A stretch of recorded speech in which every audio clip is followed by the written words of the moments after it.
Hey everyone, we are here today to talk on this podcast on the Suede Sofa about back to school season psych up. And Laura, your kiddos are already in school. Yes. So we're slightly behind. Our kids started extra early this year.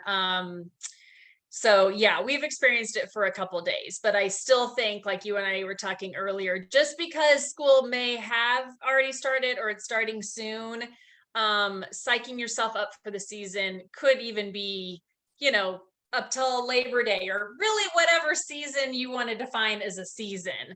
But we just kind of wanted to talk about things to really help kickstart like this new phase and also have closure with a season that we're leaving now that it's wrapping up. Yeah. And y'all, we had done this. We had this conversation like about 3 or 4 weeks ago, like, okay, we need to do this podcast so that people can have 3 or 4 weeks to prepare for school. And we multiple weeks attempted to do this podcast and it just was not meant to be. And so Yeah. the lesson I think is that while we would like things to start off and, have the perfect start, sometimes things don't go as planned. So then just start right where you're at. Yeah. Well, and like you just said before we went live, maybe if we would have presented this at the end of July or beginning August, people would have been like, I do not have the bandwidth to even think about this. I'm just surviving. But maybe as kids get in school and you get in a routine, you'll have maybe a little bit more time to even think about like, okay, what are some things I could do to tighten this up and really kickstart this new season. Yeah.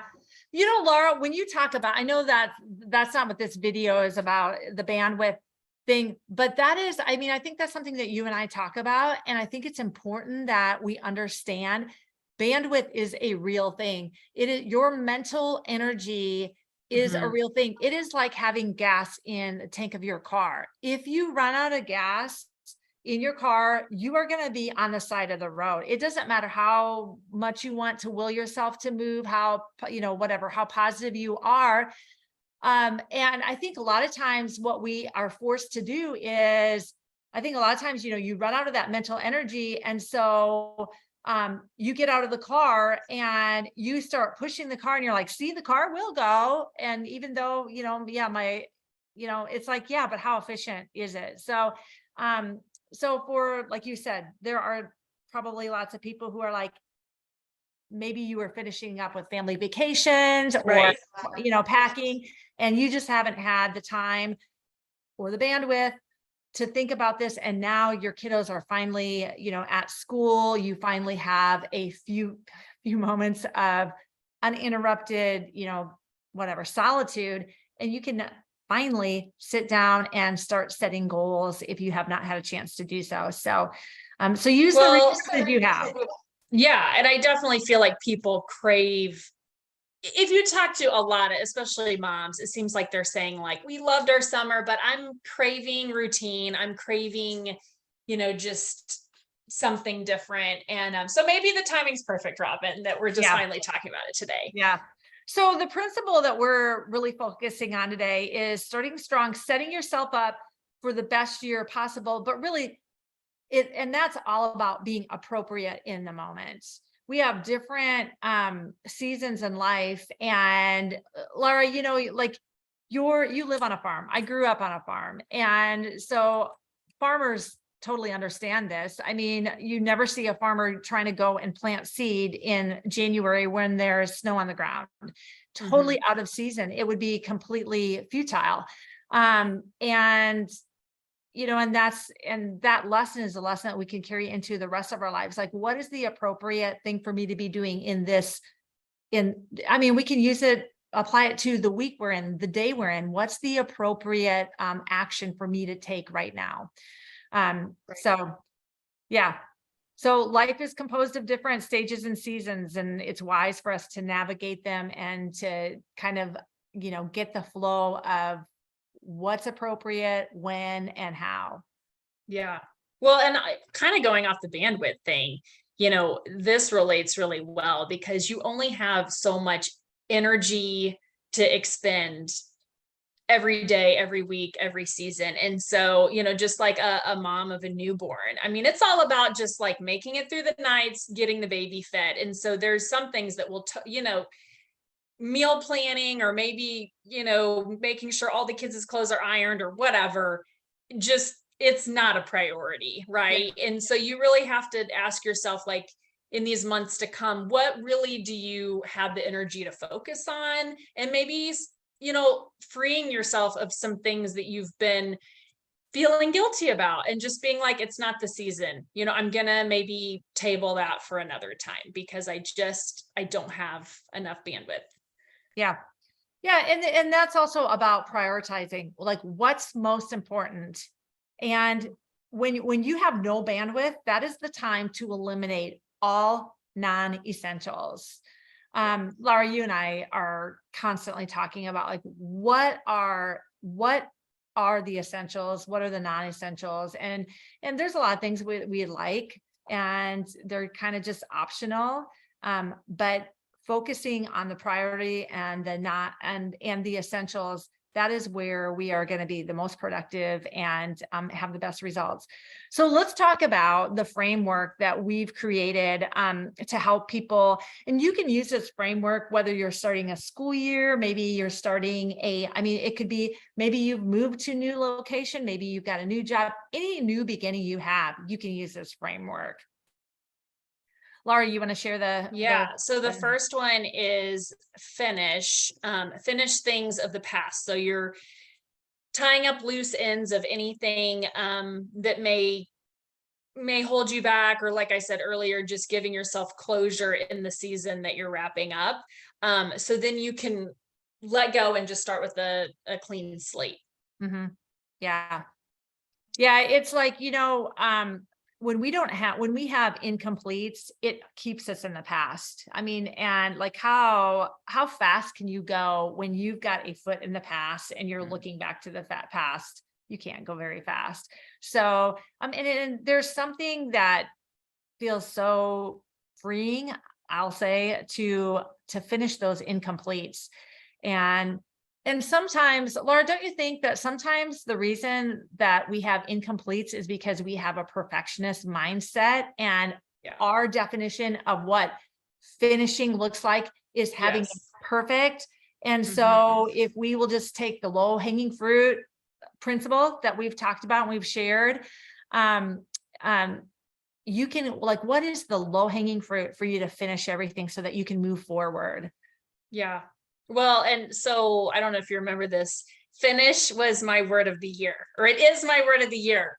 And so this really rings true because I've been, anything ranging from house projects to computer tasks or anything, just things that have been lingering in years past, I've been trying to finish this year. But the biggest lesson has been redefining what finish looks like in some areas. Maybe my closet doesn't have the trim, but for me, having it finished was having organization within our clothing, for example, because otherwise I was not going to finish anything. Because I mean, think about even building a new house. Sometimes you can move in and it just seems like you always want to keep doing updates or hanging things on the wall. And so you have to get to an end point.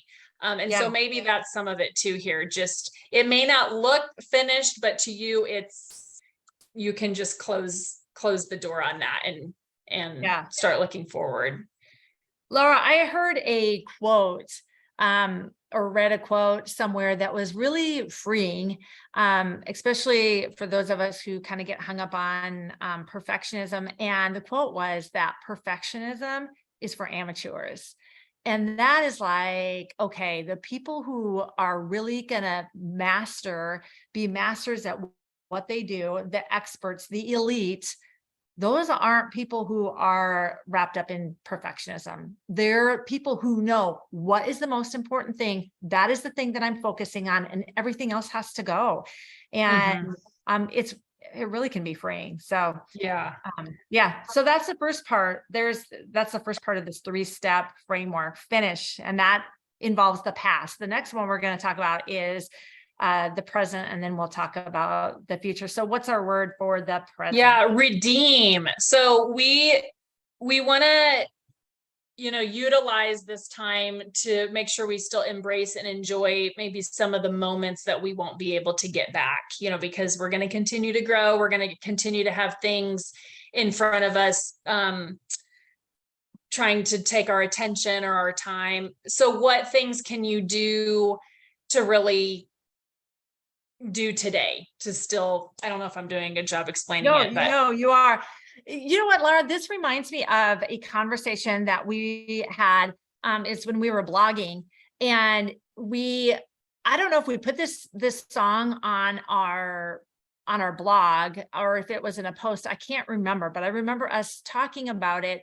And one of my girls, I put a picture on there where she had she had these cute little flip flops with little flowers on top, and she had them on the wrong foot. And we had talked about how it's the Trace Adkins song, "You're Gonna Miss This." And the chorus goes, "You're gonna miss this. You're gonna want that. You're gonna want this back." Oh man, I can't remember it. You're gonna miss this. You're gonna want this back. Oh my goodness, I can't remember. But anyway, Google that song, get on YouTube and watch Trace Adkins, "You're Gonna Miss This." And he talks about how, so many parts of it, the picture is of a mom starting off with her little kids and just, wanting to get past this stage of life, the kind of the crazy, when your kids are babies. And then it shows maybe she's going to, I don't know, go and dropping her daughter off at right. school. And anyway, but there is some aspect of your life right now, even if you're going through a trial, even if you're going through the wilderness, even if you're going through the fire, there is some aspect of your life. God always gives us bright spots in every single time of every single season and stage of our life. And if you don't look for them, you're going to totally miss them, and then look back and go, "Oh my goodness, I totally missed that aspect of my life. That was such a blessing." So yeah, and we were even talking about, now that a lot of the summer fun activities have wrapped up, how can you still redeem those special moments in the smaller areas of time now that your kids are in school? You can still do the evening. I mean, if you can, you can still do a Thursday night campfire, especially with the weather getting nice. Like, you could pull in aspects of those summer memories and those bonding moments at these ages that they're in, but just tweaking it a little bit and not, not using that as an excuse to not, still do those special things. Yep. Right on. All right. And then the past, the word for the past, or I'm sorry, the future. Future. The word for the future is, and that's plan. Yep. So we want to begin with the end in mind. So it's really, way more effective if you decide what the end goal should look like versus just kind of making up all this random stuff and not really knowing where you want to end up. So purposely planning the year and setting goals, so we know what the end should look like, and then kind of working backwards. Right. You want to talk about the two things? Yeah. And the two areas where you want to plan is, the two areas that you want to plan are logistics. Like, those are the strategies and systems that you want to put in place for the greatest productivity and effectiveness. And you want to remember that when creating and living out your strategies, to follow peace. So once you create a system or strategies, maybe it's a system of how you're going to do meal planning, or how you're going to do bedtime, or whatever it is. Put your plan in place, your system in place, and then try it. And if it doesn't work, then tweak it or delete it, add something new, but just follow peace in that. And then the second area under planning is you want to have plans for your growth and transformation. So what are your personal goals to grow as a person? And Laura, you and I were talking about this before we got on this Zoom call. And that is, in the past, I'll speak for myself. I don't know if you would say the same for yourself, but I would set these goals because I've read all these books on goals and what do you want the outcome to be? And I'd set all these goals, but then the goals, a lot of them won't, transpire. And it's just really frustrating. And then as I started to learn about how in our walk with the Lord, God has called us to co-labor with him. And it's a privilege and it's an honor that there's a job, there's assignment that he has for us. And in that co-laboring partnership, there's a part that we play that only we can play. He's not going to do it for us. And then there's a part that he plays and we cannot do that for him. And our part is sowing the seeds and being faithful, cultivating those seeds. His job is to bring the harvest. And a lot of times when people are telling you to set goals, they're telling you, you see it, set goals as to the outcome. And I'm not going to, I don't want to, I know there's a lot of, just, I don't know, philosophies, theories on how you can do this. But I guess what I would encourage you to focus on the portion that you have 100% control over, which is your actions, your faithfulness. What are you going to do every day to show up and be faithful in? Focus on those. Don't focus so much on the harvest. Let God take care of that. I mean, you might have an idea of what you want, and I think that's okay, but be more focused on your portion of that partnership. Yeah, because basically you have this calling in your heart of what you want to pursue. And so we still have to be willing to put in the work, but the direction that it ends up going and the end result may look different. But we still have to, that's why we say still begin with the end in mind, because you still have to have a direction, but then be willing to follow the direction that he gives you, and also leaning in on that faith that, sometimes, well, most of the time, the daily grind can get very tiresome and you can start doubting if you should keep doing it. But I think you'll know when you're supposed to just stay with it, and eventually the harvest will present itself. Yeah.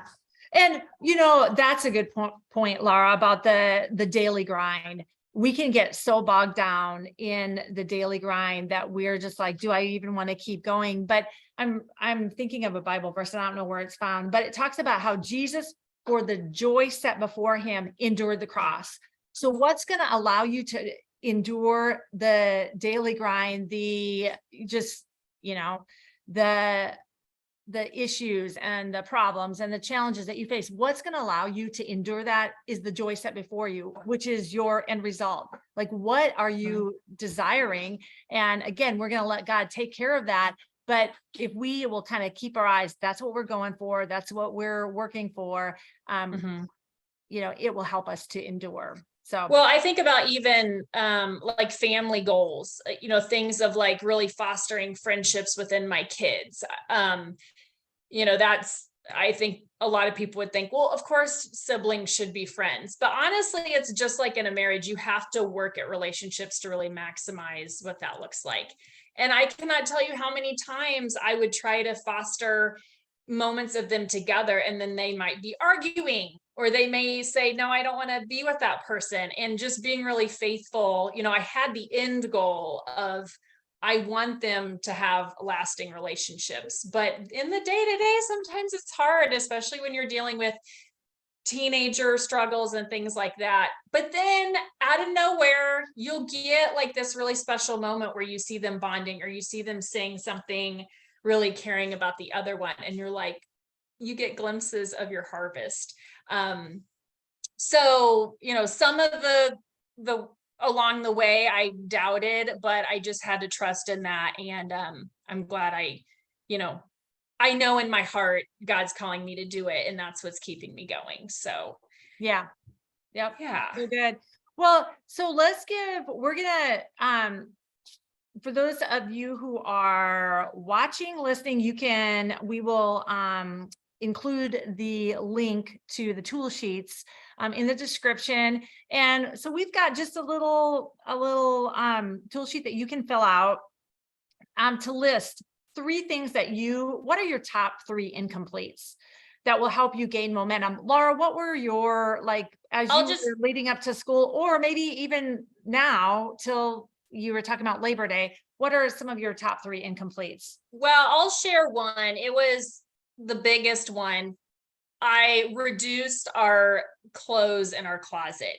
And that in itself takes a lot, because when you're trying to get your kids' summer clothes transitioned to school clothes and fall clothes. But I went the extra step this year and I actually allocated how many of each item we need for the future, because I got so tired of living in abundance and having like 30 t-shirts per kid and like just so much. And so we really reduced that. And I actually printed out like a list that hangs in their closet now to know that they technically only wear like 2 sweatshirts. So we only need 2. And that so far has been very helpful, because we've had some things in the last month, like on vacation, where they say, can I buy a t-shirt?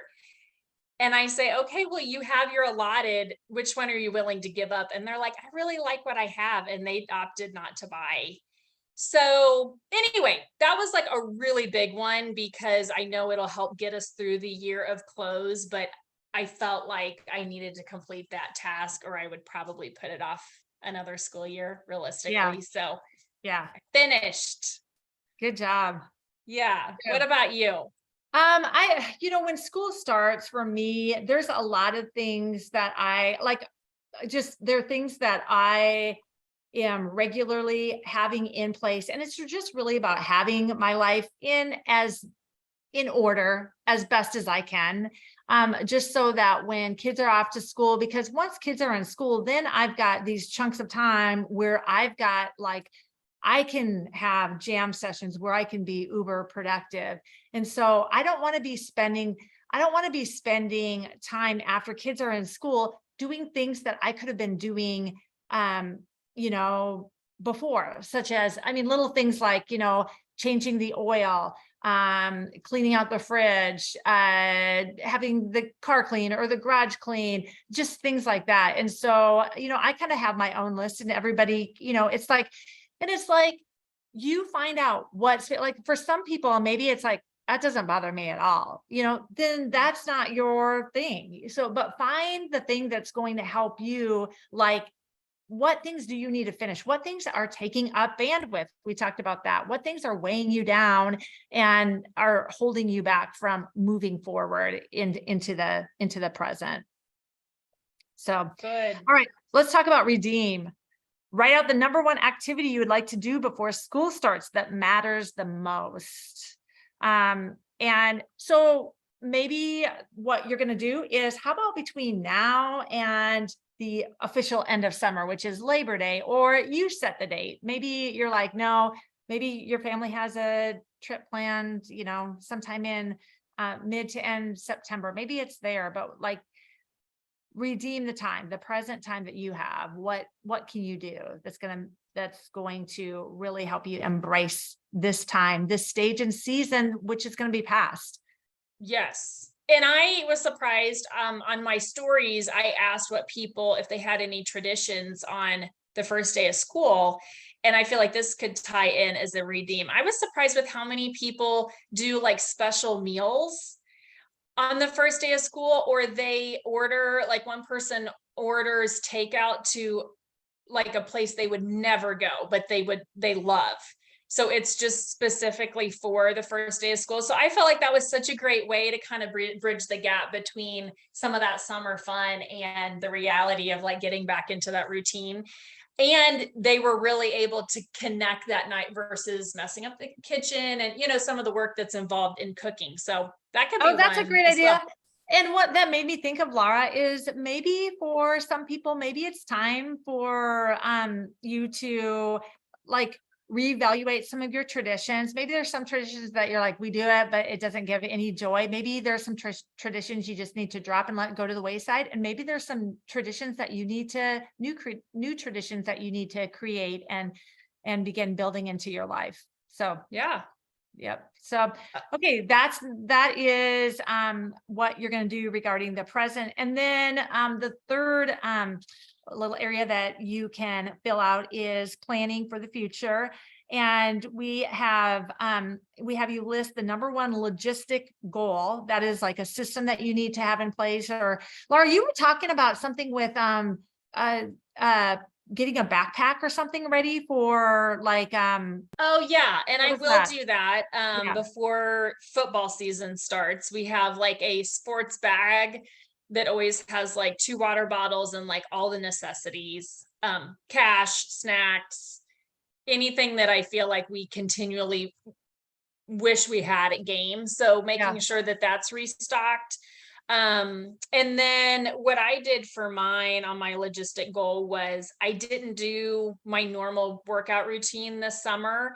I did a lot of like outside walking and stuff, and the kids had taken over the basement. And so all summer I was thinking I need to get things back in order just so it makes that goal more achievable. So getting the basement prepared was one, and I did that. And I actually ended up doing that the very first day of school. I just went down and I got up to work out, but part of my workout was like moving the treadmill. And I was like, I'm just going to treat day one as actually part of it is just getting it in order, because I didn't feel like doing it prior to that. So I did get it done now, and it's helping a lot. Oh, there you go. My logistic goal is I had done this a long time ago and I dropped off. And like when we go places, like, and I need to pack a bag, it is, it is like kind of just like, again, bandwidth, like, oh, I got to go, and packing the bag and just kind of, trying to think about all the things you need. And so on our last trip, it was literally as we were in the airplane flying, I'm like, I am creating a system, a checkoff list for what I'm going to have. I like, what am I going to have in my suitcase? What am I going to have in my backpack, like my carry-on? And it's like, you know what? Why do I every single time unpack my entire suitcase? Why don't I? Because it's like I'm unpacking it, and then when it's time to go on the next trip, I'm putting it back in there. It's like I'm going to have certain items that, like I like to take flip-flops because I like to have those, in the shower. I'm just going to keep those Just in keep there it all in. the time. That's good. Certain things like there's like, I have a separate like little makeup bag that is just used for travel. It's like, why take it out, put it in the drawer, and then put it back in the suitcase? Yeah. Other certain things, like I like to take my slippers. I like to take a long sleeve shirt because sometimes it's cold, or a jacket, or whatever it is that you need. Have the list. So, because one of the things that I find is I would put off packing till the very end. And it's like, oh my goodness, I have to get this thing packed. And it's like, it would be so easy if all I had was, I mean, I might even pack a week early if all I had was a list and it took out all of the thinking. So it's like, why did it take me this long? But I don't know. So that's my logistical one. That's a great And idea. yeah, and then we also have a space for you to write your number one growth or transformation goal. And then with each of these, we talk about, like, you can have your goal, but what's the low hanging fruit? We are so big on you taking tiny little steps. So what's the low hanging fruit? What's the thing that's so easy to do that your brain's going to be like, that doesn't really count because it's too easy. That's what you want. You're going for something that's so easy that you can just be faithful in. So get your logistical goal and it's low hanging fruit, and get your growth transformation goal and it's low hanging fruit. Yeah. Yep. That's good. Yep. And then once you complete that tool sheet, there's a little box for you to check. For those of you who are box Check checkers, mark. I mean, Yes. it is like a dopamine hit every time. Like those people who are, if you've ever done StrengthsFinders 2.0, it will tell you like your top 4, I don't know,